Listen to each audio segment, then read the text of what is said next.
Biker है,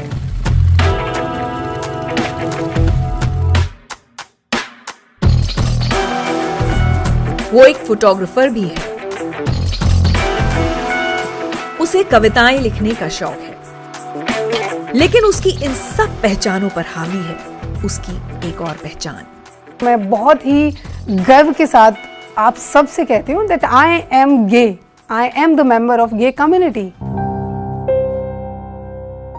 उत्तर प्रदेश के एक छोटे से कस्बे में पली बढ़ी डिंपल मिथिलेश चौधरी के लिए आसान नहीं था इस पहचान को दुनिया के सामने लाना। मैं एक गलत जिस्म में हूँ, जो मेरी रूह है ना, जो मेरी आत्मा है, वो उसका जिस्म बायोलॉजिकली सही नहीं है। मेरे इस रूह को सही जिस्म में जाने की जरूरत है। लेकिन दुनिया के लिए इतना मुश्किल क्यों है ये समझ पाना कि हर पहचान से ऊपर हमारी एक ही पहचान है, हमारा इंसान होना। बहुत तकलीफ होती थी कैंटीन में, एक तरफ सब लोग जाके खाना खा रहे हैं, कोई आप एक बड़ी सी टेबल पे बैठे हुए हो जहाँ पे सिर्फ आप हो अपना लंच बॉक्स लेके, और कोई आके आपको क्रॉस करके उस दूसरी तरफ चला गया जहाँ सीट पे जगह भी नहीं है बैठने के लिए। उस वक्त ये होता था कि ये लोग समझ क्यों नहीं रहे हैं कि मैं इंसान पहले हूँ। डिंपल, बहुत बहुत स्वागत है जिंदगी विद ऋचा में। शुक्रिया ऋचा जी। डिंपल मिथिलेश चौधरी, ये एक नाम है जो एक बेटी को उसके माता पिता ने दिया। वो बेटी पली बड़ी हाथरस के पास एक छोटे से कस्बे में, लेकिन आज दिल्ली में उस बेटी की पहचान कुछ और है। मैं चाहती हूँ कि आप हमें अपनी उस पहचान के बारे में बताएं। तो डिंपल मिथिलेश चौधरी, हाँ, ये मेरा पूरा नाम है। लोग जब मुझसे पूछते हैं कि मिथिलेश क्या है, तो मुझे बड़ा गर्व महसूस होता है कहते हुए कि मिथिलेश मेरी माँ का नाम है और चौधरी मैंने अपने पिता का सरनेम लिया है और मेरा नाम डिंपल है। जहाँ तक आप मेरी पहचान के बारे में अगर पूछती हैं कि मेरी पहचान क्या है, दरअसल ये जो सवाल है ना, ये बड़ा पेचीदा है। जब आपको ये बताना पड़े कि आप इंसान होने से कम कुछ और हैं, अगर मैं खुले तौर पे कहूँ कि LGBT कम्युनिटी से, तो आपके जहन पे सबसे बड़ा सवाल होता है कि क्या इंसान होना काफ़ी नहीं है? इतना नाकाफ़ी है कि आपको इन नामों से बुलाया जाए, कोई पहचान देनी पड़ जाए। देखिए, ये जो सच है ना, ये आपका पीछा कभी नहीं छोड़ सकता कि इंसान होने से ज़्यादा लोग आपसे ये जानना चाहते हैं कि आप लड़कियों में ज़्यादा इंटरेस्ट रखते हैं या लड़कों में, या फिर दोनों में, या फिर आपकी सेक्सुअलिटी क्या है। यहाँ जेंडर की बात नहीं हो रही, सेक्सुअलिटी क्या है। तकलीफ ज़रूर होती है, लेकिन आज बेहद ज़रूरी है लोगों को उनके सवालों के जवाब देना, ताकि वो सिर्फ किताबों में पढ़ के या फिर उनकी अपब्रिंगिंग जैसी हुई है, उनको जो समझाया गया है, जो सिखाया गया है, जो बताया गया है, उसमें बंध के ना रहे। आज बहुत ज़रूरत है कि उनको खुल के बताया जाए। तो अभी आज के हालात ये हैं कि क्योंकि मैं एक LGBT कम्युनिटी का हिस्सा हूँ, मुझे बड़ी कोफ्त होती है नामों से। मुझे LGBT कम्युनिटी नाम से ही कोफ्त होती है। मतलब इंसानों से भरी दुनिया में आपको एक ऐसे तबके में बांध के रख दिया गया है जहां आपको आपकी पहचान ज़बरदस्ती आप पे थोपी गई है कि आप लेस्बियन हो या गे हो या ट्रांस हो या बायसेक्सुअल हो या क्वेयर हो। तो ठीक है, अगर आपको मुझे इसी नाम से जानना है तो मैं बहुत ही गर्व के साथ आप सबसे कहती हूँ that I am gay, I am the member of gay community। और अगर आपको मेरी इसी पहचान से सुकून मिलता है तो ठीक है, आप सुकून ले लीजिए, लेकिन इससे बड़ा सुकून मेरे लिए कोई नहीं है कि मैं इंसान हूँ, मुझे इंसान की तरह देखा जाए और मुझे इंसान की तरह ही पहचाना जाए। डिंपल, बहुत ज़रूरी है कि अब कॉन्वर्सेशंस हों इस टॉपिक के अराउंड, क्योंकि लोग समझते नहीं हैं या कई बार नासमझी में ऐसी बातें कह देते हैं जो सामने वाले को बुरी लग सकती हैं। बहुत चीज़ें होती हैं, बहुत कॉम्प्लेक्स इशू है। अगर आप थोड़ा सा सिंप्लीफाई करें हमारे व्यूअर्स के लिए, LGBTQ क्या है ये? LGBTQIA, तो L for lesbian, G for gay, B for bisexual and T for transgender and Q for queer. So एक बहुत ही सीधी भाषा में अगर ये बताया जाए तो इस पूरी कम्युनिटी को गे कम्युनिटी कहते हैं। गे कम्युनिटी का मतलब होता है कि जो हेट्रोसेक्सुअल्स नहीं है, हेट्रोसेक्सुअल मीन्स स्ट्रेट, जिन्हें अगर आप आमतौर की भाषा पे कहें तो नॉर्मल सो कॉल्ड सोसाइटी। एक औरत को एक पुरुष से प्यार हो, हाँ, लेकिन ये भी डिबेटेबल है। Normal, we are not abnormal, we are normal too, but ज्यादातर लोग इसको नॉर्मल और स्ट्रेट और गे के नाम से जानते हैं। खैर, तो गे पूरी कम्युनिटी को कहते हैं queer. Queer is a person जो अपने साथ किसी तमगे को लगाकर नहीं चलता, उसे किसी बाइनरी में बंद कर नहीं रहना, राइट। ही और she is not straight but he is the part of gay community. Either he और she can be lesbian, gay, bisexual, trans और pansexual, asexual. There are many definitions. Gay, the male who feels for male only, and transgender की परिभाषाएं बहुत अलग अलग हैं। For example, अगर मैं अपना ट्रांसप्लांटेशन करा लेता हूँ, सेक्स चेंज ऑपरेशन करा लेता हूँ, तो I would be call as a trans man, क्योंकि biologically I was a women, right, biologically I was a female, but मैंने ट्रांसप्लांट करा लिया, तो इस प्रोसेस को फिर हम ट्रांसमैन कहेंगे। तो ट्रांसजेंडर की एक सीधी सी परिभाषा ये है कि एक इंसान जो बायोलॉजिकल कुछ और है, लेकिन वो अपने आप के अंदर कुछ और फील करता है, हाँ, कुछ और फील करता है, और वो अपने आप को कुछ और फील करके समाज को बताना चाहता है कि मुझे इस नाम से या इस परिभाषा से या इस एहसास के साथ महसूस किया जाए। जब भी मुझसे ये सवाल पूछा जाता है, पहले मैं बहुत ही ज़्यादा ऑफेंडेड हो जाता था, बेहद ज़्यादा। मुझे लगता था कि दुनिया में ऐसा कौन है और क्यों है जो आपसे आपकी पहचान के बारे में पूछता है, जिसको इतना मतलब है आपसे, बहुत।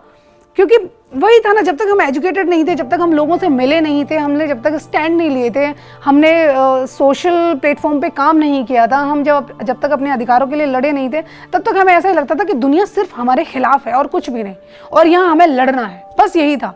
लेकिन जैसे जैसे करके LGBT कम्युनिटी के साथ हुए, आगे बढ़ते गए, लोगों से मिलते गए, हमने प्राइड परेड की, जहाँ पे गे कम्युनिटी से ज़्यादा स्ट्रेट लोग, हेट्रोसेक्सुअल्स आते हैं, जहाँ प्रोफेसर्स तक आते हैं, जहाँ बच्चों के माँ बाप आते हैं अपने बच्चों को सपोर्ट करने के लिए, और उनके जैसे हज़ारों बच्चों को सपोर्ट करने के लिए, क्योंकि वो जानते हैं कि इश्क का कोई मजहब, कोई नाम, कोई तमगा नहीं होता, वो सिर्फ फीलिंग्स होते हैं, और उनको आप किसी एक समुदाय में डिवाइड कैसे कर सकते हो, या किसी एक सेक्सुअलिटी में डिवाइड कैसे कर सकते हो।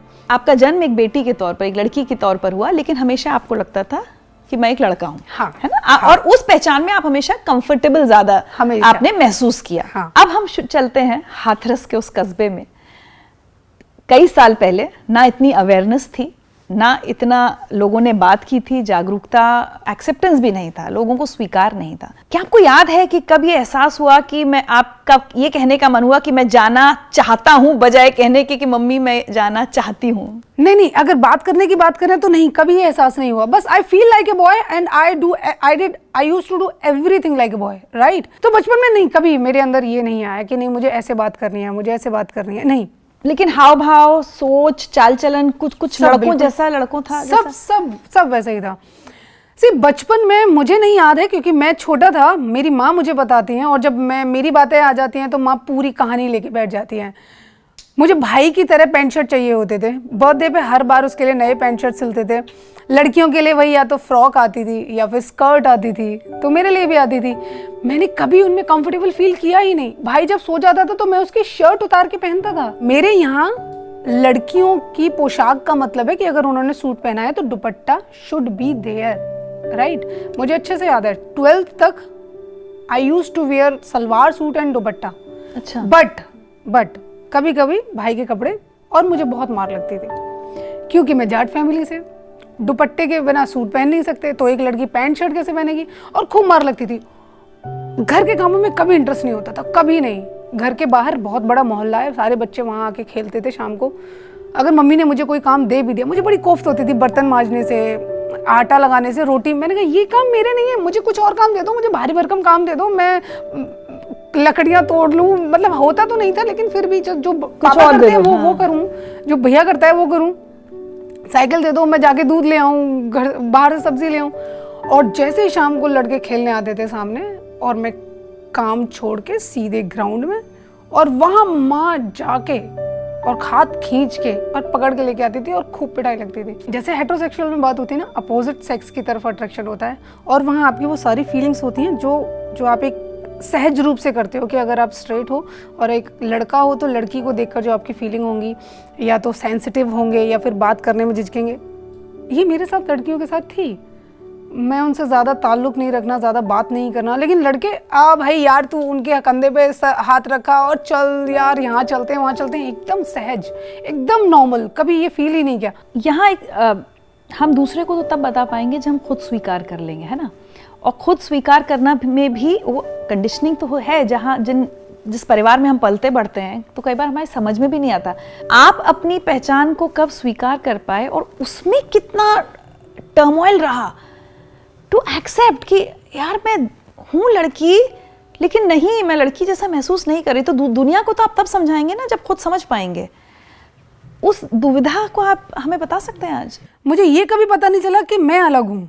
मुझे ये ज़रूर पता चला था कि अच्छा मुझसे अलग लोग भी होते हैं, जो लड़के और लड़कियों वाली चीज़ें होती हैं, समझ रही हैं आप। और ये मुझे कब पता चला? When I was in school in my 10th और 11th स्टैंडर्ड। तो क्या होता था कि स्कूल की लड़कियां बातें करती थी एक दूसरे से लड़कों के बारे में कि पता है आज गली में वो खड़ा हुआ था, आज वो खड़ा हुआ था, उसने मुझे ग्रीटिंग कार्ड दिया, पता है वो ऐसे मुझे देख रहा था जब हम स्कूल से आ रहे थे। एंड आई वाज लाइक ये क्या है, लड़कों की एंट्री कहाँ से आ गई यार। So that was a particular moment when I was like, तब थोड़ा सा डर, थोड़ी सी हिचकिचाहट महसूस हुई। तब मुझे धीरे धीरे करके महसूस होता था कि क्या कुछ ऐसा है जो मुझे छुपा के रखना चाहिए, क्या कुछ ऐसा है जो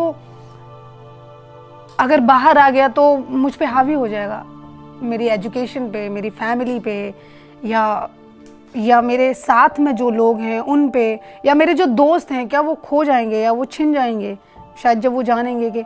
लेकिन इन सब के बीच में भी ना हमेशा मेरे ऊपर एक चीज़ हमेशा पॉजिटिव सोच की तरह हावी रही कि मुझे छिपाना नहीं है किसी से। अगर ऐसा पल आया, ऐसे हालात आए कि मुझे किसी को बताना पड़े तो मुझे बताना है, मुझे कहना है, क्योंकि वो ज़िंदगी बहुत मुश्किल होती है। मैं एक बहुत ही छोटे से मिडिल क्लास फैमिली से हूँ। मेरे फादर ने 30 साल तक ट्रक चलाया है, उन्होंने अपना परिवार पाला, 4 बच्चे थे हम। He was the only source of income right in my family. और 12-12 दिन, 15-15 दिन के लिए घर से गायब रहते थे। और फिर ऊपर से ये सोच कि आप ऐसे परिवार से हैं जहाँ बिना दुपट्टे के आप सूट नहीं पहन सकते। मैं एक छोटा सा वाक़या आपको बताऊं कि शुरू से मेरे अंदर ये था कि मुझे ये घर के काम तो समझ में आते हैं, ठीक है कर लेंगे, कभी हो जाएगा, लेकिन मुझे ये मम्मी की तरह घर में घुस के और आदमियों की सोच को हावी करना और पैट्रियार्की समाज, हालांकि तब इतनी शार्प नहीं थी सोच, इतनी स्ट्रेट नहीं कुछ थी, अटपटा लगता था, समझ में तो आता था। तो मुझे हमेशा लगता था नहीं, मुझे यहाँ से निकलना है, मुझे यहाँ से निकलना है, चाहे कुछ करना है, कुछ भी करना है। कुछ पता नहीं था, ग्रेजुएशन मैंने 12th पास किया था, कुछ पता नहीं था कि मुझे क्या करना है, लेकिन मुझे इतना पता था कि मुझे कुछ करना है। आर्मी में ज्वाइन करने का हमेशा से मेरा बहुत शौक रहा है। तो there was a college in Aligarh, आपने सुना होगा शहर का नाम। वो कोएड कॉलेज था और वहाँ पे एनसीसी थी। तो मैंने ये प्लान कर लिया था कि मुझे एनसीसी ज्वाइन करनी है, 3 साल का कोर्स है, अपनी ग्रेजुएशन के साथ चलता रहेगा, उसके बाद आर्मी ज्वाइन करनी है। बट मुझे यहाँ नहीं रहना, ऐसे नहीं रहना, मुझे कुछ करना है, मुझे फादर के लिए कुछ करना है, उनको आराम देना है, मुझे माँ के लिए कुछ करना है। 4 बच्चे हैं उनके, अभी मुझसे छोटी जो मेरी सिस्टर मुझसे 7 साल छोटी है, उसको आगे बढ़ाना है। मैं जब दिल्ली चला जाऊँगा तो मैं उसको भी ले आऊँगा, वो भी कुछ करेगी मेरे साथ, लेकिन ऐसे नहीं रहना, ये ज़िंदगी ऐसे ख़त्म नहीं करनी। मैंने किसी से फॉर्म मंगाया ग्रेजुएशन का कोएड कॉलेज के लिए। 12th तक आई वॉज इन गर्ल्स स्कूल। मैंने पापा को दिया और पापा के सिग्नेचर चाहिए थे। हमारे यहाँ पिता बात नहीं करते, अगर बच्चे को, स्पेशली लड़की को कुछ बात करनी है ना तो माँ के थ्रू जाती है। हमारे यहाँ पिता से बात नहीं होती क्योंकि उनके सिर्फ आदेश होते हैं। तो मैंने कहा पापा आपके सिग्नेचर चाहिए, मुझे इस कॉलेज में एडमिशन लेना है। उन्होंने देखा कोएड कॉलेज है, उन्होंने कहा ठीक है शाम को बताऊँगा। उन्होंने कोई जवाब नहीं दिया। मेरी बुआ जी की बेटी थी, उनसे उन्होंने बात की होगी, तो उन्होंने कहा कि अच्छा तू इतना बड़ा हो गया और तेरी लड़की इतनी बड़ी हो गई है, लड़कों वाले स्कूल में पढ़ेगी, फिर क्या क्या गुल खिलाएगी। यही जो भाषा होती है, यही भाषा होती है, सीधी सी भाषा जो होती है, क्या क्या गुल खिलाएगी और तुझे बिल्कुल इज्जत और बेइज्जती का डर नहीं है। So what my father did, उन्होंने मेरा फॉर्म फाड़ दिया मेरे सामने। उस दिन मैंने ये तय किया कि नहीं, ऐसे नहीं होगा, मुझे अपने पिता से बात करनी होगी, या तो आज या फिर कभी नहीं। And I was crying on the window, I was standing there, और मैंने पापा से कहा, मैंने कि पापा मुझे कुछ करना है, अगर आपको कभी भी लगे, स्ट्रेट, मुझे आज भी वो वर्ड याद है, मैंने स्ट्रेट कहा था, मैंने कि अगर आपको कभी भी ऐसा कुछ लगे कि आपसे कोई आके मेरी शिकायत करे, चाहे वो लड़कों के मामले में हो, चाहे वो पढ़ाई के मामले में ना हो, चाहे मैं कहीं घूम रही हूँ, या मेरी कोई ऐसी शरारत आपने सुन ली या हरकत सुन ली, मैं कॉलेज नहीं जाऊँगी, लेकिन मुझे यहाँ से निकलना है, मुझे कुछ करना है, बाबा प्लीज़ मुझे निकलने दो। पापा ने जवाब नहीं दिया, बस दूसरे दिन मुझे कॉलेज ले गए और मेरा एडमिशन कराया। और वो दिन था, उस दिन के बाद आज का दिन है, मेरे पिता ने कभी ये नहीं मुझसे पूछा कि बेटा तू ये कर रही है तो ये गलत है, या ये कर रही है तो ऐसा सही होगा, इसे ऐसे नहीं ऐसे कर। लेकिन जैसे देखिए, बार बार हम घूम फिर के बेटी शब्द पर आ रहे हैं ना, और बेटी को लेकर वो माँ बाप कहीं के भी हों, छोटे शहर के बड़े बड़े सपने होते हैं, शादी करनी, ये करना वो करना, और आपके पिता, माता पिता बल्कि मैं दोनों का कहूँगी, उनको ये एहसास कब हुआ कि नहीं, इसके लिए जो सपने सारे माता पिता देखते हैं वो नहीं है, इसके सपने अलग हैं, ये कुछ और करेगी या करेगा, बट इसकी दुनिया अलग है? इसका जवाब तो खुले तौर पे कहूँ मेरे पास भी नहीं है। मुझे कभी ये ज़रूरत नहीं पड़ी कि मैं माँ को ये कहूँ कि यहाँ कुछ अलग है, और ना ही मुझे कभी ये ज़रूरत पड़ी कि मैं इसको कुछ अलग तरीके से फील कर रहा हूँ जो माँ नहीं समझ पा रही है। माँ सब जानती थी, पिता सब जानते थे, भाई सब जानता था, सब जानते हैं, लेकिन बातें नहीं होती हैं। और ये सिर्फ, मुझे लगता है कि ये सिर्फ मिडिल क्लास फैमिली में ही नहीं है, ये सारे परिवारों में है। कहीं ना कहीं ये चीज़ है कि खुल के बातें ऐसी चीज़ों के बारे में नहीं होती है जहां आप थोड़े से उलझ जाओ। कभी हुई ही नहीं बात, कभी खुल के बात नहीं हुई। लेकिन 4 साल पहले जब सत्यमेव जयते का एपिसोड आया था, 5 साल पहले, तब मैंने जब गज़ल धारीवाल को देखा और उनकी स्टोरी थी, तो आई डिसाइडेड वन डे कि नहीं, सब कुछ ठीक है। मेरी गर्लफ्रेंड्स का घर पे आना जाना, उनके साथ रिश्ते, उनके साथ समझ में तो आता है ना कि अगर मैं किसी के साथ हूँ और मेरी जैसी उनसे बातें हो रही हैं, या मैं तकलीफ़ में हूँ, या उनके आने से या जाने से सबको समझ में आता है। लेकिन नहीं, मुझे बताना है, मुझे कहना है, मुझे ये सुकून अपने अंदर महसूस करना है कि मेरे माँ बाप जानते हैं। तो one fine day I was just sitting on my sofa, home town में था मैं, and my mother came next to me and I was watching Satyamev Jayate again and again. So I decided कि नहीं, मुझे माँ को बताना है। और वही ज़रिया मुझे सबसे ज़्यादा साधारण सा लगा। वो सारा देखने के बाद मैंने माँ से कहा, माँ मैं ये हूँ। तो बोलती है, क्या है तू? मैंने कहा, मैं गे हूँ। तो मैं बोलते हैं, हाँ तो गे शादी नहीं करते? मैंने कहा, नहीं माँ करते हैं, जैसे मैं गे हूँ तो मैं लड़कियों की तरफ आकर्षित होती हूँ, तो मैं लड़कियों, तो मेरी ज़िंदगी में सिर्फ लड़की आ सकती है, कभी लड़का नहीं आ सकता। मतलब अगर आप सोचो कि मेरी शादी हो जाए, मेरे बच्चे हों, मेरा परिवार हो, तो वो नहीं हो सकता। मैंने खुले तौर पे कहूँ तो मैं किसी मेल के साथ संबंध नहीं बना सकती। इतना बोला आपने? हाँ बोला मैंने कि अगर ऐसा कभी लगा कि फैमिली प्रेशर में या किसी और प्रेशर में आप लोग मेरी शादी कर भी देते हो, तो उसके 2 ही अंजाम होंगे, या तो हमारा डाइवोर्स होगा या मैं सुसाइड कर लूँ। डाइवोर्स होगा फिर भी उस कीमत में मुझे घर वापस ही आना है, और ये तो आपके लिए और बुरा पड़ेगा, हाई डाइवोर्स हुई लड़की है, घर में रह रही है, तो आप क्या बताओगे समाज को? तो इससे अच्छा है कि या तो आप ये स्वीकार करो कि आपका बच्चा क्या है, या फिर आप ये स्वीकार करो कि आपका बच्चा जो है वो बताने के बाद भी आपने उसे समझा नहीं, या आपने उसे स्वीकार नहीं किया। और जो इस समाज का चलन है कि चाहे वो लड़की हो चाहे वो लड़का हो, उसकी शादी कर दो, और शादी करने के बाद भी जो अंजाम होगा उसको आप बाद में भुगतें या फिर आप बाद में पछताएं, उससे बेहतर है कि आप अभी ये जान लें। ये सारी बातें सुनने के बाद फिर ट्रांसप्लांट का जिक्र आया था हमारा। सो मैं बहुत ही खुले तौर पे बताना चाहता हूँ, आज से 3-4 साल पहले तक मेरे दिमाग में ये था कि अभी भी है कि मैं एक गलत जिस्म में हूँ। जो मेरी रूह है ना, जो मेरी आत्मा है, वो उसका जिस्म बायोलॉजिकली सही नहीं है। मेरे इस रूह को सही जिस्म में जाने की ज़रूरत है। तो महसूस करता था कि मुझे ट्रांसप्लांट कराना है। आपका जो सच होता है ना, आप अगर उसे एक्सेप्ट कर लेते हैं तो दुनिया की कोई ताकत ऐसी नहीं होती जो आपको झुका सकती है। सही बात। मेरे अंदर ही मेरा सच है, और मुझे अगर कोई भी आके ये कहता है कि तुझे शर्म नहीं आती, तो आज मुझे तकलीफ नहीं होगी, 3 साल पहले होती, ज़रूर होती, क्योंकि हम ऑफेंडेड हो जाते हैं। हमें अपने बारे में कुछ कमी सुननी अच्छी नहीं लगती। यहाँ पे एक सीधी सी बात है कि आप पहले अपने आप में महसूस करो कि जो है वो आपकी कमी है या आपकी ताकत है। अगर आप भगवान को मानते हैं तो उसने तो बस इंसान बनाया है ना। ये लड़की, ये लड़का, ये गे, लेस्बियन, ये तो इंसानों ने नाम दिए हैं। तो क्यों मैं वैसे ही तो खाता हूँ यार, मैं वैसे ही महसूस करता हूँ, मैं वैसे ही चलता हूँ, मैं वैसे ही लोगों को देखता हूँ, मेरा नज़रिया वैसा ही है। तो आप मुझे मेरी फीलिंग्स को उससे अलग कैसे कर सकते हैं?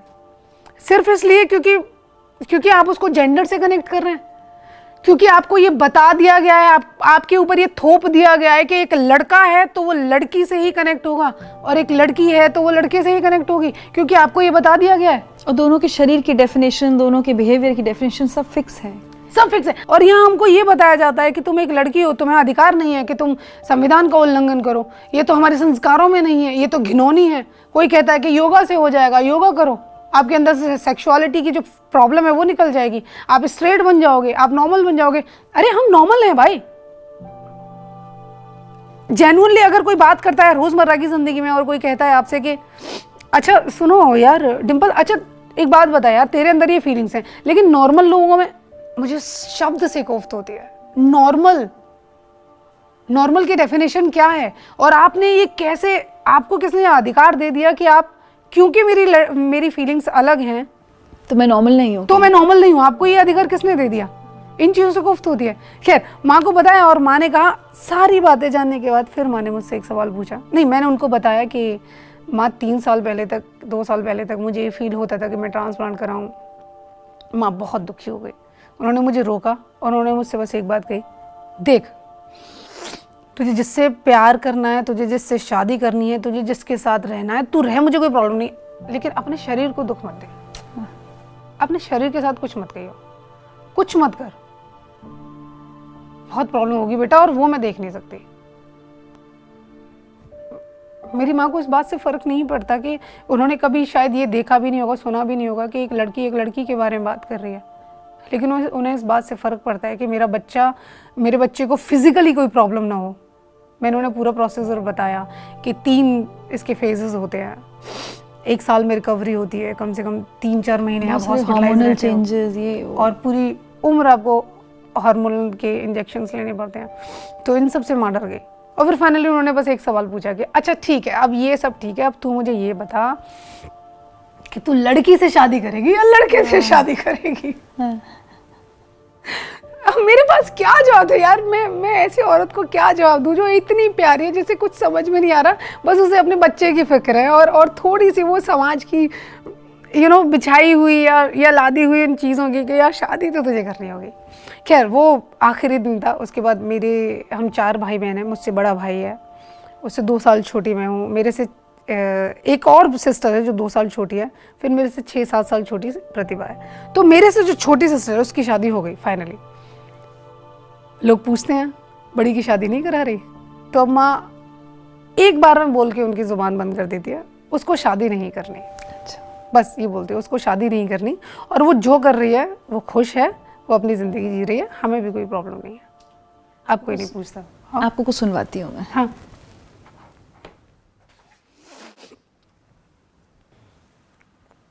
डिम्पल जो है बचपन से उसकी लड़कों जैसी हरकत थी, वो उसे लड़कों जैसे कपड़े पहनना बिल्कुल पसंद नहीं था। भाई के कपड़े छीन छीन के पहनती थी, भाई जैसे ही कपड़े सिलवाती थी वो, और उसका चाल चलन बोल चाल लड़कों जैसी थी, बाल कटवा के रहती थी, बालों को बढ़ने नहीं देती थी।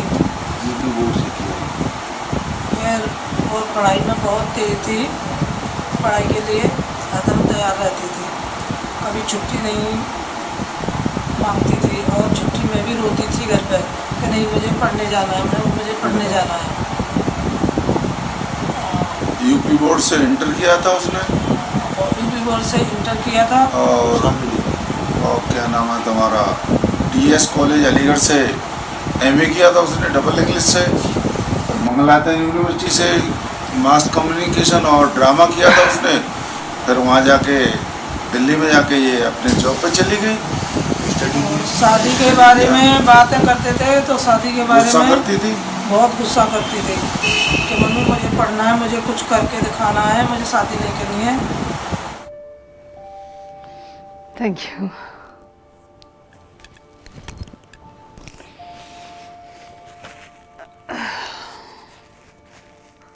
एज आई टोल्ड यू, मैंने पहली बार सुना है मम्मी पापा को अपने बारे में बात करते हुए ऐसे, क्योंकि बात नहीं होती, राइट। और मुझे ऐसा लगता है कि मैं जिस चीज़ के लिए इनको सलाम करना चाहूँगी कि भले ही इन्होंने स्वीकार कर लिया हो और आपके उनके बीच एक बिना कहे एक अंडरस्टैंडिंग हो, लेकिन ऐसा हो नहीं सकता कि यूपी के एक छोटे से कस्बे में इन्हें बातें ना सुननी पड़ती हों लोगों की, लेकिन उन बातों का असर उन्होंने कभी आपके ऊपर नहीं आने दिया। क्या क्या बातें आपके माता पिता को सुननी पड़ी हैं आसपास कस्बे के लोगों से, रिश्तेदारों से? बहुत सारी बातें सुनने को मिलती हैं। आई एम 34 नाउ, और यहाँ तो अगर लड़की ने ग्रेजुएशन कर लिया, पोस्ट ग्रेजुएशन कर लिया, बाहर जॉब करने चली भी गई, अब उसको 7 साल 8 साल हो भी गए, तो अब क्या मतलब है, शादी वादी करनी है कि नहीं करनी, कुछ लोग लिहाज है कि नहीं, मतलब शर्म है कि नहीं, और ये डायरेक्ट होती हैं। और रिश्तेदारों में जो थोड़े से उम्र में बड़े हैं या रिश्तेदारी में बड़े हैं, वो इस तरीके के सवाल करते हैं कि बेटी की शादी करनी है कि नहीं करनी है, थोड़ी सी समाज में इज्जत अपनी रखनी है या नहीं रखनी है, कौन सा वो वहाँ जाके पैसे कमा रही है, कितना कमा रही है, ज़रा हमें बताना, अभी तक तो तुम्हारी ज़िंदगी ऐसे ही चल रही है, कुछ बदलाव तो हुआ नहीं है। तो इस तरीके के ताने, इस तरीके की बातें, ये ताने तो शायद औरों को भी पड़ जाएं किसी भी बेटी के उसमें, लेकिन मुझे ऐसा लगता है कि अब चूंकि आप खुलकर बाहर आ चुकी हैं ना, आपके बारे में अब वीडियोस हैं इंटरनेट पर, और इंटरनेट की पहुंच आजकल, तो कई बार लोग जानबूझकर, सच जानते हुए जानबूझकर आपके माता पिता को चिढ़ाने के लिए या तंग करने के लिए भी कहते होंगे। ये भी तो एक बात हो आपकी आइडेंटिटी को लेकर। आप बिल्कुल कहते होंगे, लेकिन ये एक बात कभी मैंने खुल के भी अगर उनसे पूछे तो वो ये नहीं कहते। क्यों, मैं बताऊं। उसमें जो 2 अंतर हमें लगते हैं, क्योंकि हम इसको फेस कर रहे हैं, राइट। पहला अंतर ये जो कि मैंने आपको बताया, थोड़ी थोड़ी बातें हैं जो मुझे भी समझ में आती हैं, कहीं ना कहीं से सुनाई दे जाती है, या कभी मम्मी बोल देती हैं कि ऐसे वो ये कह रही थी, वो कह रही थी। उसमें एक बात ये है कि लड़की है, छोटे छोटे बाल करके रहती है, लड़कों की तरह रहती है। क्या मतलब है, वो लड़का है कि लड़की है, उसे लड़का बनना है, हैं? कुछ थोड़ी सी शर्म नहीं रही, थोड़ी सी इज्जत नहीं रही, ये क्या हमारे पूरे खानदान का नाम डुबो के रखा है कुछ लोग। और जबकि और कुछ लोग हैं जिन्होंने मेरा काम देखा है, मेरी पहचान देखी है, सोशल मीडिया पे मेरी प्रोफाइल देखी है, because I am in riding also, तो देश से बाहर भी जाना होता है और कई अवार्ड फंक्शंस होते हैं, कई जगह मुझे सम्मानित भी किया गया है, तो ये मेरे सोशल प्रोफाइल से उन्हें मिलता है। तो नज़रिया आप कौन बदलता है, यंग जनरेशन बदलती है, राइट। यंग जनरेशन नज़रिया बदलती है। अगर मेरे रिश्तेदार हैं, उनके बच्चे अगर मुझे देखते हैं तो वो अपने माँ बाप को बताते हैं कि देखो दीदी ये कर रही हैं, सही बात, दीदी ने ये किया, दीदी वहाँ गई, तो उनसे शायद उनका नज़रिया बदलता है। तो शायद नहीं, ये जो मुझे बदलाव महसूस हुआ है वो ये है, क्योंकि अब जब भी हम कभी किसी इवेंट में मिलते हैं, किसी फंक्शन में मिलते हैं, चाहे वो रिश्तेदारी का हो, हालांकि तो वो लोग इज्जत देते होंगे, यंग जनरेशन फिर भी बिल्कुल, थोड़ा ज्यादा समझते होंगे। और अब ये बातें कम हो गई कि शादी कब करोगी, 3 साल पहले ये बातें थी, वो बदलाव अच्छा लगता है। So talking of the younger generation, आपके अपने भाई बहन, उनका आपके प्रति कैसा रवैया रहा? ठीक है, भाई बहन है तो बुरा बर्ताव नहीं करेंगे, हालांकि कई घरों में वो भी सुनने में आता है, लेकिन उन्हें भी तो अपने सर्कल्स में क्या बातें सुननी पड़ती होंगी, कभी दिक्कतें आई उस तरह की? नहीं, अगर मैं दिल्ली आने से पहले की बात करूं, so I came to Delhi in 2009, right, it's almost 11 years. तो दिल्ली आने से पहले जब छोटी अपने स्कूल में थी, मैं भी वहीं था, कभी ऐसी बातें सुनने को नहीं मिली। हो सकता है इसलिए क्योंकि इतनी जानकारी नहीं थी, तो उन्होंने वैसे ही सहज रूप से उसे स्वीकार किया, हालांकि वो नहीं पता था उन्हें कि ये क्या है। मुझे लगता है उस समय ज्यादा से ज्यादा आता होगा ये बहन लड़कों जैसी है, हाँ, बस इतना डेफिनेशन है छोटे exactly. शहरों में। तब ऐसा नहीं, मेरी अगर लड़ाई नहीं तो झगड़े हो जाते थे स्कूल में, कॉलेज में, तो मेरी जो दोस्त होती थी फीमेल फ्रेंड्स, वो प्रतिभा मेरी बहुत क्लोज रही है, बहुत ज़्यादा। वो प्रतिभा को बोलती थी कि डिम्पल से बोल, मुझसे बात करे, मुझसे नाराज़गी है कोई, या जो बीच में एक संदेश देने वाला होता है ना, मैसेंजर, वो प्रतिभा रही हमेशा। और दिल्ली आने के बाद की बात करें तो प्रतिभा के सारे दोस्त सारे दोस्त ऐसे हैं। शायद ये कहीं ना कहीं एजुकेट होने वाली बात है और ज़्यादा से ज़्यादा अपग्रेड होने वाली बात भी है, क्योंकि दिल्ली और मुंबई जैसे शहरों में अगर आप इतनी छोटी मानसिकता के साथ रहोगे तो आप उस तरह से आगे नहीं बढ़ पाओगे। तो बहुत से लोग ऐसे होते हैं जो इसको बस कैसे भी सही स्वीकार कर लेते हैं, और बहुत से लोग ऐसे होते हैं जो जेन्युइनली फ़र्क महसूस नहीं करते और इसको स्वीकार करते हैं। तो प्रतिभा के जितने भी दोस्त हैं, वो प्रतिभा बहुत ही प्राउड से बोलती है कि वो मुझसे ज़्यादा दीदा को पसंद करते हैं। शी कॉल्स मी दीदा। तो वो मुझसे ज़्यादा दीदा को पसंद करते हैं। अगर कहीं कोई फ़ोटो होती है तो वो उसके बारे में बात करेंगे और कॉल करेंगे। अगर मैं शो पे हूँ, वीडियो कॉल करूँगी तो सारे दोस्त आ जाएंगे उसके मुझसे बात करेंगे। और वो उनकी ख्वाहिश होती है कि एक बार डिम्पल से मिलना है। भाई की बात करूँ तो भाई ने कभी इस तरह से कभी कुछ शेयर नहीं किया, कभी नहीं शेयर किया।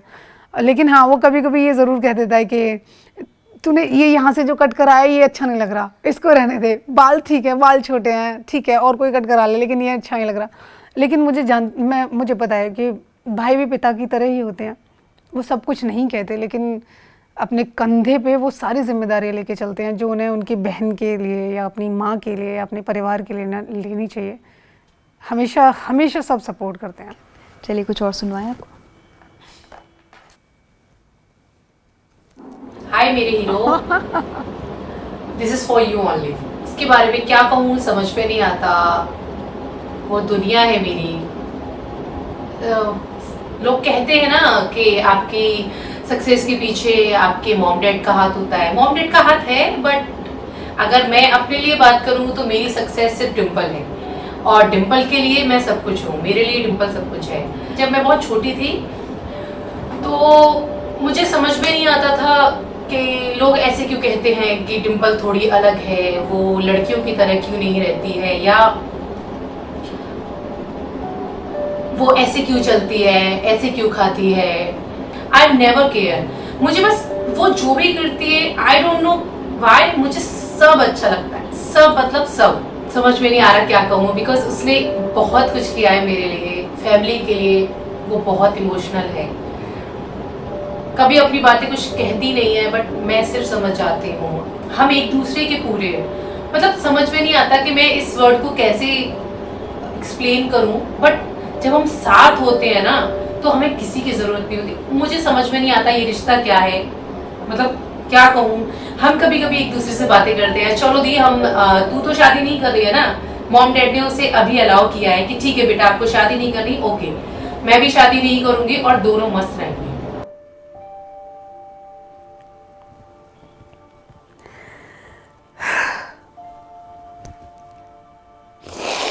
पागल है, कुछ भी कहती है।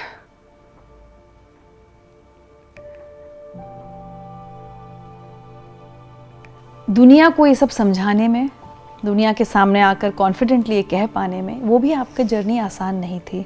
आप डिप्रेशन तक से गुजरी हैं। मैं बार बार गुजरी हैं कह रही हूँ, शायद आप गुजरे हैं सुनना चाहें, आई एम सॉरी, बट वो एक जो थोड़ा सा एक दौर था जब बहुत मुश्किल आई आपको समाज की वजह से, समाज के नज़रिए की वजह से, अगर आप शेयर करना चाहें।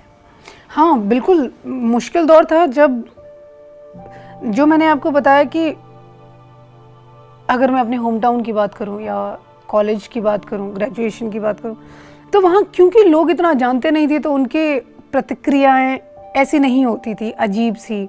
लेकिन हाँ, क्योंकि समाज को देख रहे थे हम और हम ये जान रहे थे कि कुछ तो है जो अलग है। गलत है या सही उस मुकाम पे तो कभी आ ही नहीं पाए, वो फैसला तो कभी कर ही नहीं पाए, लेकिन ये पता था कि कुछ तो है अलग।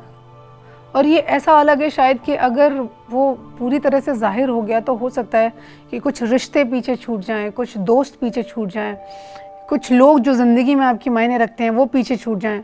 लेकिन मैंने हमेशा कहा है कि इन सारे डरों की वजह के बाद भी मैंने कभी ये नहीं सोचा कि मैं अपने आप को किसी से छिपाऊं। जब भी मौका मिला या किसी ने पूछा या माहौल ऐसा हुआ या हालात ऐसे हुए तो मैंने हमेशा वो बताया जो मैं हूँ। जहाँ तक डर की बात है, when I came to Delhi, I was in media for 4-5 years, right. ये सबसे मुश्किल दौर था। सबसे मुश्किल दौर ये, आपको ये नहीं पता था कि आप दुनिया में अपने जैसे अकेले नहीं हो। आपको ये नहीं पता था कि यहाँ पे लोग हैं जो आपको बाहें खोल के आपका वेलकम करते हैं। आपको ये नहीं पता था कि एक ऐसी दुनिया है जहाँ आपको अलग या गलत नज़र से नहीं देखा जाता, और वो बहुत बड़ा सपोर्ट होती है, बहुत बड़ा सपोर्ट। जहाँ आपको कोई ये ना बताए कि आप गलत हो, जहाँ आप पे कोई ये ना थोपे कि आप इंसान होने के पहले कुछ हो और हो, वहाँ पे जो मेरा दौर था वो सबसे बुरा डिप्रेशन वाला दौर था। 3-4 चैनल चेंज किए, वहाँ मैंने ये महसूस किया, क्योंकि I don't behave like a girl, right? I don't act like a female, I don't walk like a female, I don't get dress up like a women. तो यहाँ लोगों का मुझे देखने का नज़रिया और मेरे साथ बिहेव करने का नज़रिया, और ऑफिस में आपके वर्क प्लेस पे भी ऑफिशियली आपको ट्रीट करने का नज़रिया बिल्कुल अलग है। धीरे धीरे करके ये डिस्क्रिमिनेशन होता रहा। आपकी जॉब की शिफ्ट नाइट में नहीं, सॉरी डे में नहीं, नाइट में लगा दी गई। पूरे महीने नाइट शिफ्ट चल रही हैं। 7-7 घंटे मैं एक शिफ्ट पे हूँ, 8-8 घंटे एक शिफ्ट पे हूँ। मेरी रिलीवर बाहर घूम रही है, मैं उनसे रिक्वेस्ट कर रहा हूँ कि मुझे बाहर जाना है, मुझे फ्रेश होना है, मुझे चाय पीनी है, मुझे ब्रेक चाहिए, but they are enjoying with her outside. और ये रोज़ का होता था, मैं डिप्रेशन में था, मैं फेंट हो जाता था स्टूडियो में, because I was an graphic designer और बहुत वक्त तक मैंने रिपोर्टिंग का काम भी किया। तो मैं फेंट हो जाता था स्टूडियो में। लाइव चल रहा है, ब्रेकिंग न्यूज़ आ गई, आप 3-3 घंटे उठ नहीं सकते अपनी सीट पे। ये कुछ भी नहीं। कैंटीन में 50 लोगों के बीच में मैं अकेला बैठ के खाना खाता था, क्योंकि लोग कहते थे कि ये लेस्बियन है और ये तुम्हें अपने जैसा कर देगी, इसलिए इससे बात नहीं करनी है। बहुत मुश्किल हो गया था कैंटीन तक में बैठना। मैं बहुत दिनों तक खाना नहीं खाता था, क्योंकि बहुत तकलीफ होती थी। कैंटीन में एक तरफ सब लोग जाके खाना खा रहे हैं, कोई आप एक बड़ी सी टेबल पे बैठे हुए हो जहाँ पे सिर्फ आप हो अपना लंच बॉक्स लेके, और कोई आके आपको क्रॉस करके उस दूसरी तरफ चला गया जहाँ सीट पर जगह भी नहीं है बैठने के लिए, क्योंकि वहाँ पे रूमर्स हैं आपके बारे में कि आपकी सेक्सुअलिटी अलग है, और वो आपकी सेक्सुअलिटी को इतना हावी कर देते हैं कि वो आपकी ऑफिशियल लाइफ भी खत्म हो जाती है।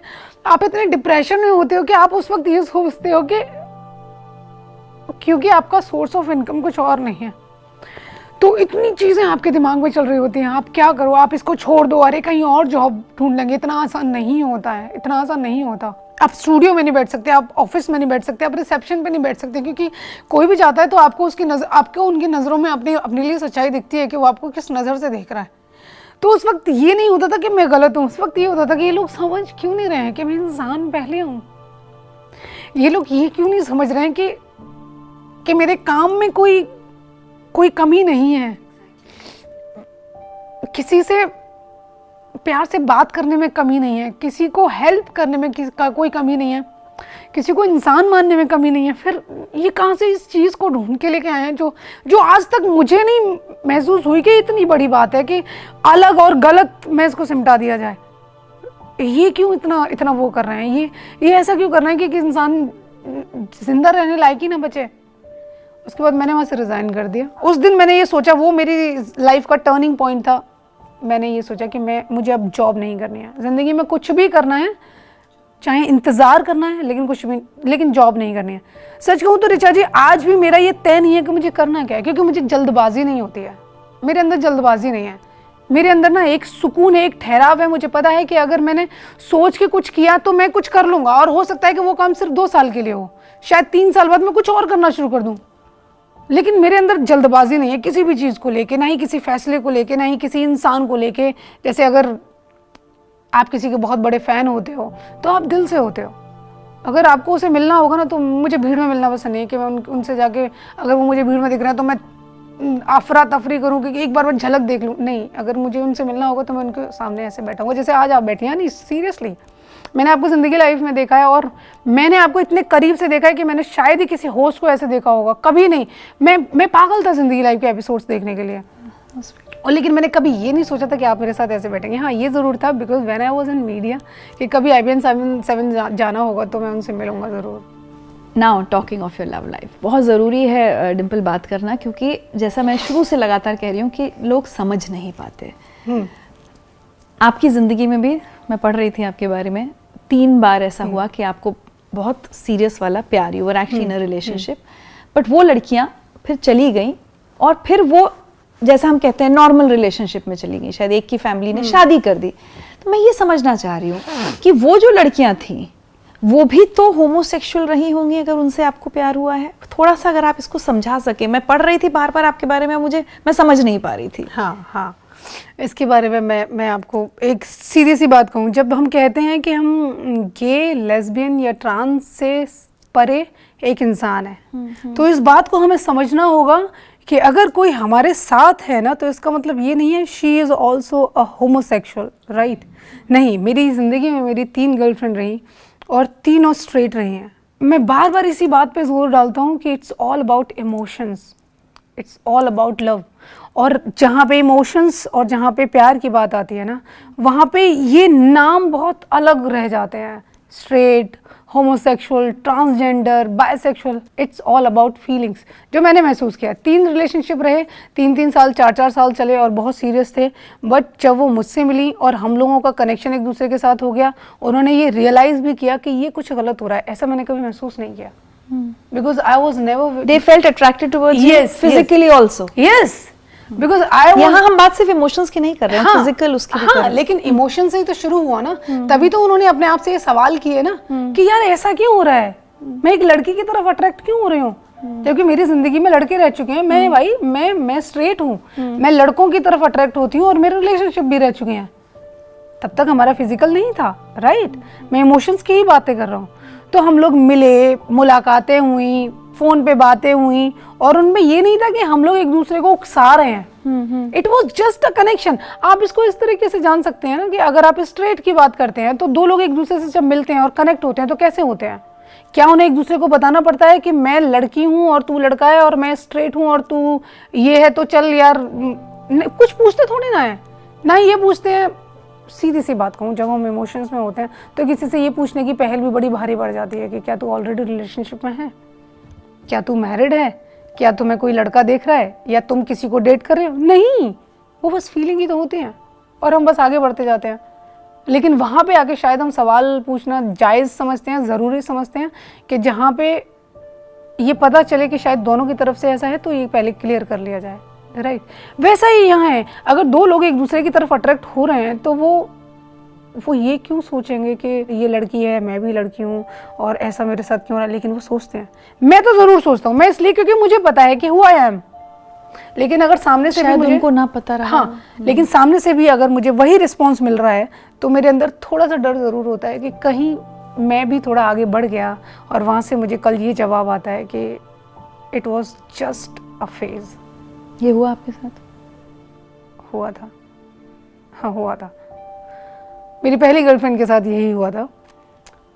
लेकिन बट वो मेरी ज़िंदगी की ऐसी लड़की रही जो मैं कभी मेरे जहन से नहीं जा सकती।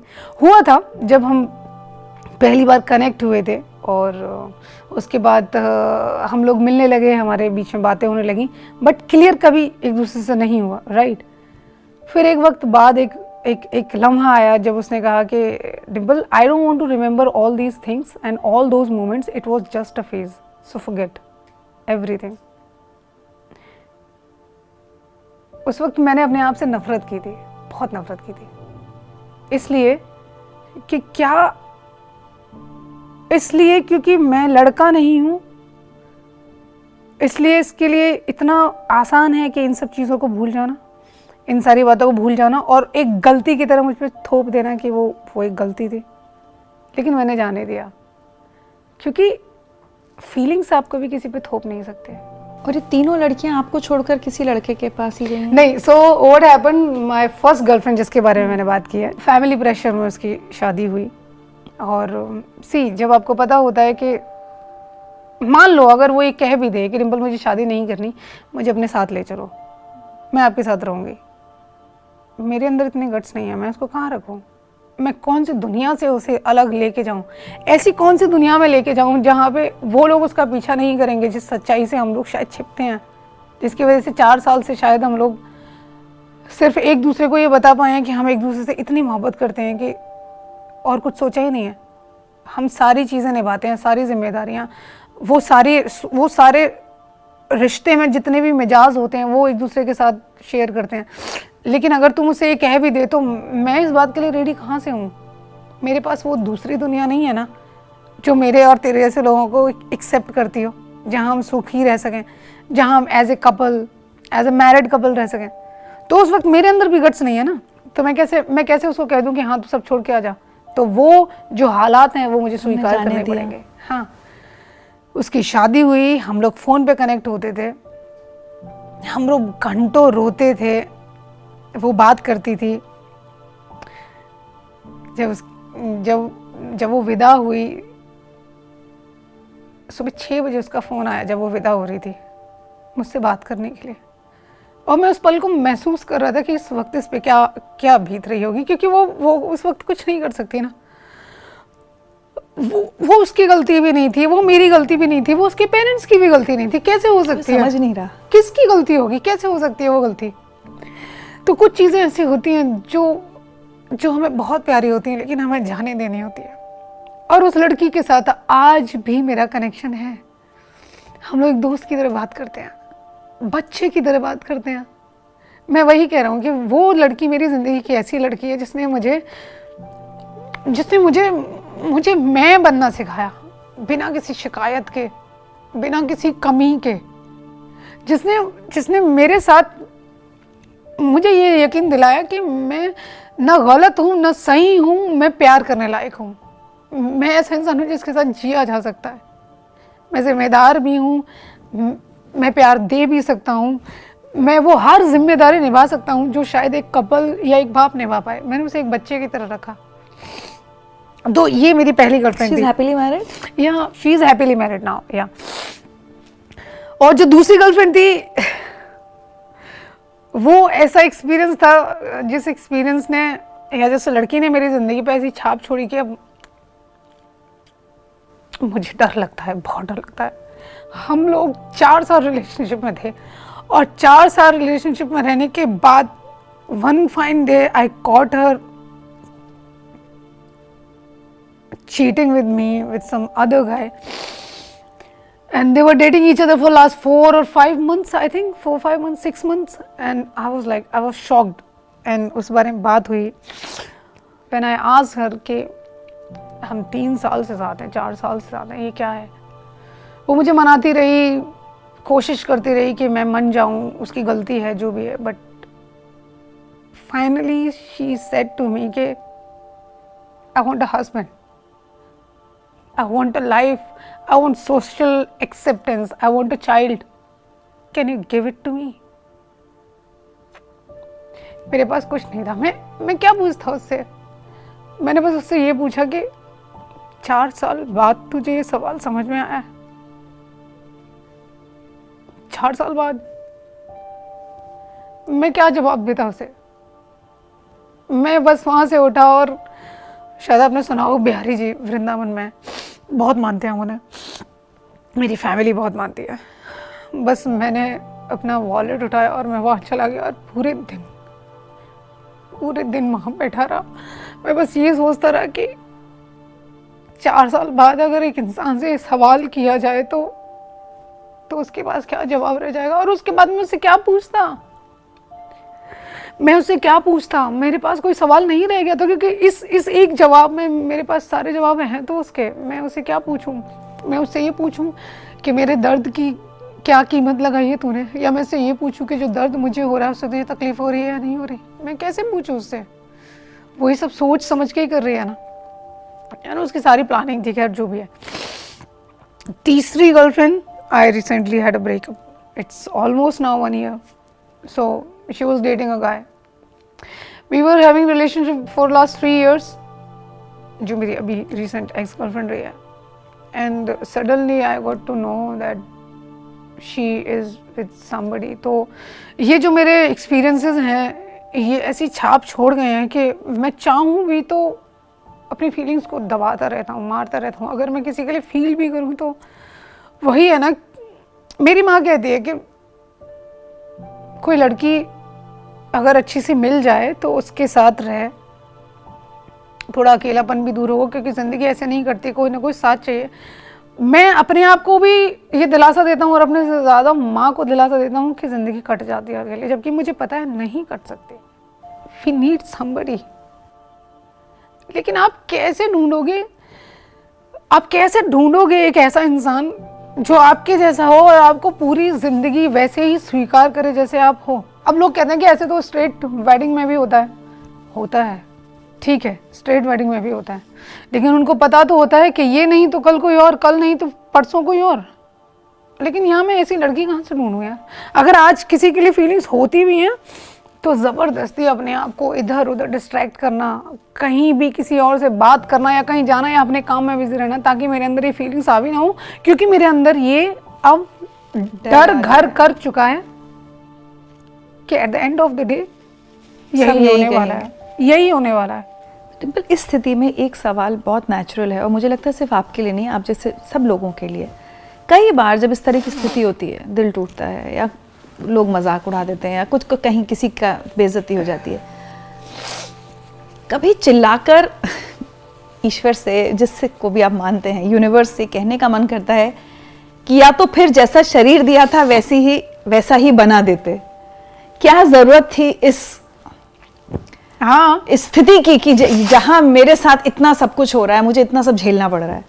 लड़की बनाया था तो फिर लड़की का ही दिल, लड़की के ही इमोशंस दे देते। जब मैंने आपको बताया कि मैं एक पूरे दिन बिहारी जी के मंदिर बैठा रहा था और उस दिन मैंने एक लाइन लिखी थी कि आज तुलसी रख आया हूं अपने पवित्र रिश्ते के मुंह में, मृत रिश्ते के मुंह में मोक्ष की आस लिए।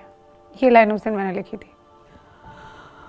उसके बाद जो मैं पूरे एक दिन बिहारी जी मंदिर में बैठा रहा, मैं बस उनसे यही कहता रहा कि ठीक है, मुश्किलें सबकी लाइफ में आती हैं, लेकिन ऐसी मुश्किल जिसके बाद मेरे पास जवाब नहीं है।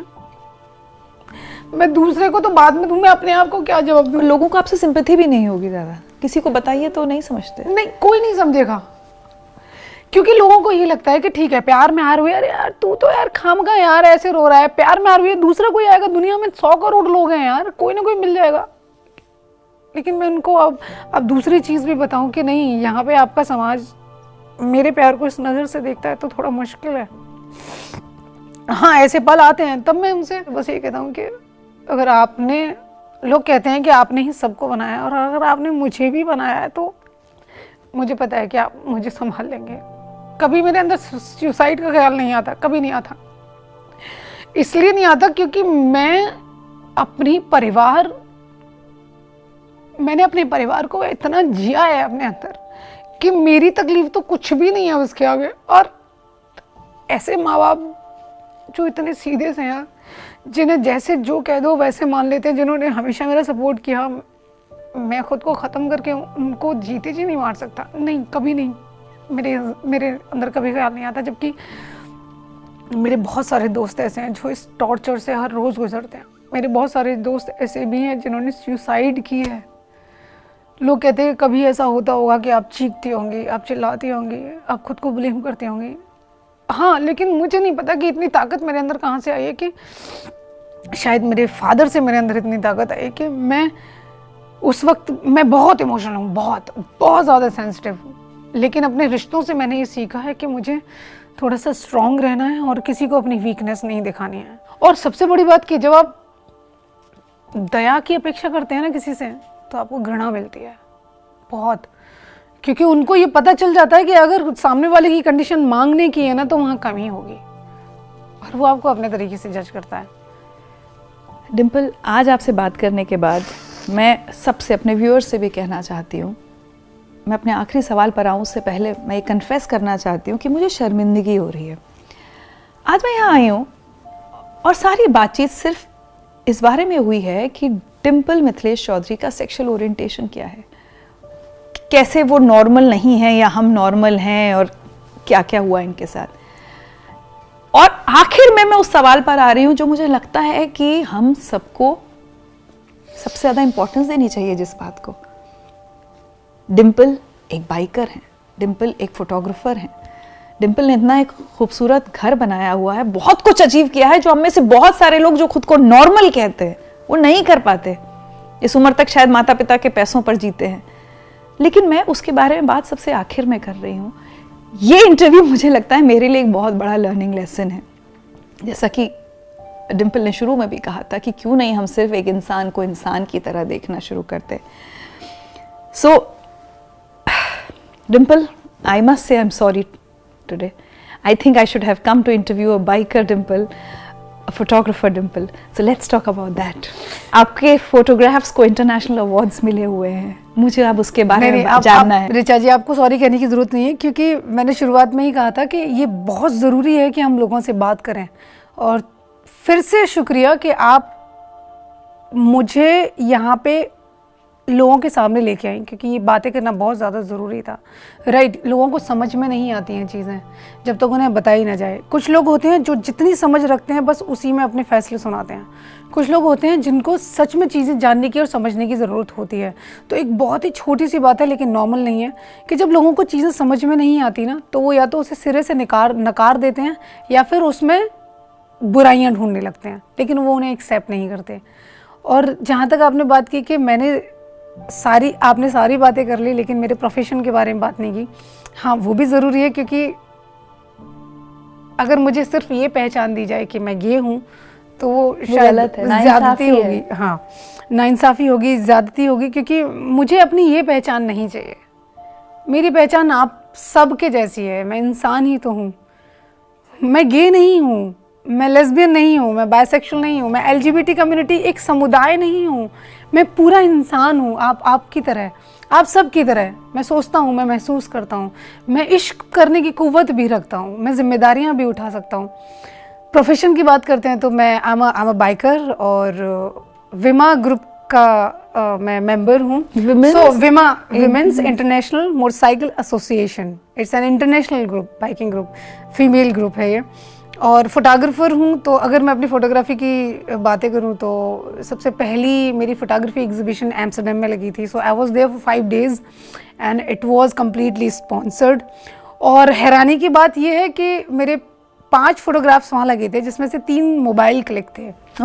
या so that was my turning point. जब मैंने डिसाइड किया कि अगर यहाँ से मेरी शुरुआत हो रही है तो इस शुरुआत को आगे बढ़ाना चाहिए. बट आपने बाइकिंग और फोटोग्राफी से इतना खूबसूरत घर अपने दम पर बनाया है. मेरी sister, she is a model. तो पिछले 4 साल से उसे इंटरनेशनल कॉन्ट्रैक्ट मिल रहे हैं.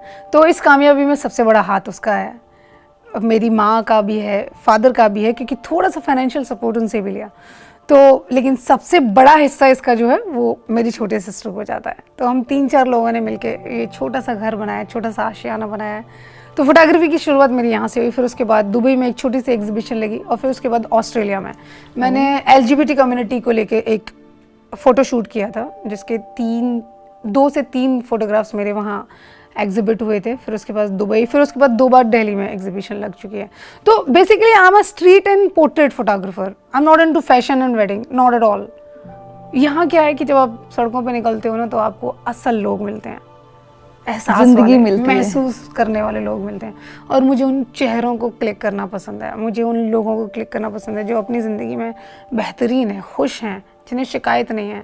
आज आपसे बात करके बहुत खूबसूरत सीख जो मैं पहले भी कही कि मैंने सीखी है कि बेटा या बेटी नहीं, बच्चा.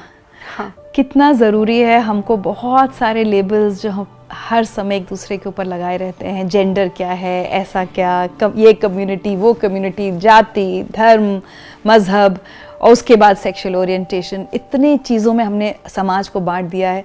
काश और काश हम सिर्फ एक दूसरे को एक इंसान के तौर पर देखें तो ये दुनिया बहुत खूबसूरत हो जाए. Dimple, thank you so much. इतना अच्छा लगा आपसे बातें करके. वक्त की ये मजबूरी है कि ना हाथ मिला सकते हैं ना गले लग सकते हैं. नमस्ते कर सकती हूँ आपको, और कुछ छोटे से तोहफे हमारी तरफ से आपके लिए हैं, वो मैं आपको देना चाहूँगी. ज़रूर ज़रूर. और मुझे आपसे ये कहना है ऋचा जी कि ये जो प्लेटफॉर्म है ना, देखिए हमारी जो भी आज बातें हुई हैं उसमें जो सबसे इम्पॉर्टेंट मुद्दा था वो हमने शुरुआत में ही बात की उसके बारे में. वो एक ऐसा मुद्दा है कि लोग नहीं बोल पाते, लोग नहीं कह पाते. वो सुसाइडल हो जाते हैं और सुसाइड कर भी लेते हैं, वो अपनी ज़िंदगी ख़त्म कर लेते हैं, लेकिन वो इतनी हिम्मत नहीं जुटा पाते कि कभी किसी से एक बार बस वो कह दे जो दिल में चुभ रहा है, जो आपको मार रहा है. लेकिन ये प्लेटफॉर्म जहाँ मैं हूँ, जहाँ आपने मुझसे सवाल किए, और मेरे सवालों को ज़रूर ऐसे लोग सुन रहे होंगे जिनके अंदर कहीं ना कहीं ये चीज़ होगी, तो मुझे सिर्फ ये कहना है कि सबसे पहले तो thank you so much Richa ji. मैं यहाँ हूँ, मुझे मैं जब यहाँ हूँ ना तो मुझे आज सिर्फ आप दिखाई नहीं दे रहे, मुझे वो बहुत सारे लोग दिखाई दे रहे हैं जो मुझे सुन रहे हैं, जो मुझे देख रहे हैं, और जो ये हिम्मत जुटा पा रहे हैं कि मुझे सुसाइडल नहीं होना है, मुझे चुप नहीं रहना, मुझे खामोश नहीं होना, मुझे अपनी ज़िंदगी ख़त्म नहीं करनी, मुझे किसी से बात करनी है। अगर डिम्पल ने कुछ कहा है और इसमें से कोई एक शब्द भी ऐसा है सीख जो सके, उसको पकड़ लें और वो थोड़ा सा भी मोटिवेट हो जाए, तो मेरे लिए ये बहुत बड़ी बात है। और मैं आप उनके साथ साथ उन लोगों के बारे में भी सोच रही हूँ जो हमेशा बहुत इनसेंसिटिव बातें कर देते हैं, संवेदनहीनता दिखाते हैं। अरे आपको कोई बात नहीं समझ में आ रही, ज़रूरी नहीं है कि आप समझें, ज़रूरी नहीं है कि आपको होमोसेक्सुअलिटी या LGBTQ समझ में आए, ठीक है, लेकिन आपको ये तो समझ में आता है कि इंसानियत क्या होती है।